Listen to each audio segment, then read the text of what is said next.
Hello students, আবার class 8-এর স্টুডেন্টদের বলছি আরও তোমার সেই গল্পটা রাজর্ষি গল্প থেকে দুটো প্রশ্ন দিয়েছিলাম, আজকে আরও দুটো প্রশ্ন দিচ্ছি। কেমন? 3 নম্বর প্রশ্ন হচ্ছে, দাদা আমি দোষী নই, কে কাকে কখন বলেছে? নক্ষত্ররায় নিজের বড় ভাই গোবিন্দমাণিক্যকে উক্ত ও কথাটি বলেছেন। ঠিক আছে, নক্ষত্ররায় বলেছিল ভাই গোবিন্দমাণিক্যকে। 2 নম্বর প্রশ্ন হচ্ছে, প্রকৃত দোষীকে যুক্তিসহ লেখো। গোবিন্দমাণিক্য মায়ের মন্দিরে বলিদান বন্ধ করতে চান। মায়ের মন্দিরে মানে মার বাড়ির মন্দিরে যে তোমার বলি হতো বন্ধ করতে চান, অথচ প্রধান পুরোহিত পুরনো প্রথা রাখতে আগ্রহী। পুরনো প্রথা অনুযায়ী প্রধান পুরোহিত বলছে হয়ে যাবে। এ নিয়ে রাজার সঙ্গে রঘুপতির দ্বন্দ্ব হয়। রঘুপতি নক্ষত্ররায়কে রাজা হবার প্রলোভন দেখিয়ে রাজাকে হত্যা করবার পরিকল্পনা করেন। এই কারণে রঘুপতি প্রকৃত দোষী। কেন? রঘুপতি যখন গোবিন্দমাণিক্য যখন রাজা হয়েছিলেন তখন বলিদান প্রথা ছিল মায়ের মন্দিরে। তখন তিনি বলেছেন যে না, মায়ের মন্দিরে বলিদান প্রথা বন্ধ হয়ে যাবে, তখন নরবলিও হতো, বন্ধ করতে হবে। কিন্তু পুরনো পুরোহিত ছিলেন রঘুপতি, তিনি এটা পুরনো প্রথা ভাঙতে আগ্রহী নন। তিনি বলছেন এই আগের মতোই প্রথা চলবে।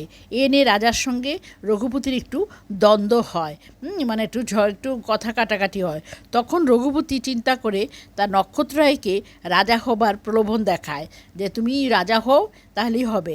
নক্ষত্ররায়কে রাজা হবার জন্য প্রলোভন দেখায় এবং রাজাকে গোবিন্দমাণিক্যকে হত্যা করবার পরিকল্পনা করেন। এই কারণে রঘুপতি প্রকৃত দোষী। ঠিক আছে, 3 নম্বর প্রশ্ন। 4 নম্বর প্রশ্নটা হচ্ছে, নক্ষত্ররায় গা ছমছম করিতে লাগিল। কখন নক্ষত্ররায় গা ছমছম করতে লাগলো? প্রথম হচ্ছে, মেঘের অন্ধকারে বনের অন্ধকার গাঢ় হয়ে আসছিল। বনেও অন্ধকার, মেঘেরও অন্ধকার, তোমার গাঢ় হয়ে আসছিল বনটা। জনমানব শূন্য, কোনো লোক নেই, নিস্তব্ধ। এই অবস্থায় 2 ভাই গভীর অরণ্যে যেতে লাগলেন। তখন ভয়ে নক্ষত্ররায়ের গা ছমছম করতে লাগলো। রাজা গোবিন্দমাণিক্য যখন ভাই নক্ষত্ররায়কে নিয়ে বনের মধ্যে যাচ্ছিল, তখন তোমার মেঘের অন্ধকারে তোমার সারাদিকে আচ্ছন্ন হয়ে আসছিল এবং ঘন জঙ্গলে যখন ঢুকছিল, সন্ধ্যা হয়ে আসছিল, তাও তোমার ঘন অন্ধকার। এই অরণ্যের মধ্যে যখন 2 ভাই প্রবেশ করতে লাগলেন, তখন নক্ষত্ররায়ের গা ছমছম করতে লাগলো। কেন তার গা ছমছম করতে লাগলো? নক্ষত্ররায়ের গা ছমছম করার কারণ বিবিধ। প্রথম হচ্ছে রঘুপতির প্রভাবে রাজা গোবিন্দমাণিক্যকে হত্যার ষড়যন্ত্র করেছিলেন। প্রথম কথা হচ্ছে কি, কেন ছমছম করতে? প্রথমত হচ্ছে রঘুপতির প্রভাবে রাজা গোবিন্দমাণিক্যকে হত্যার ষড়যন্ত্র করেছিলেন। দ্বিতীয়ত হচ্ছে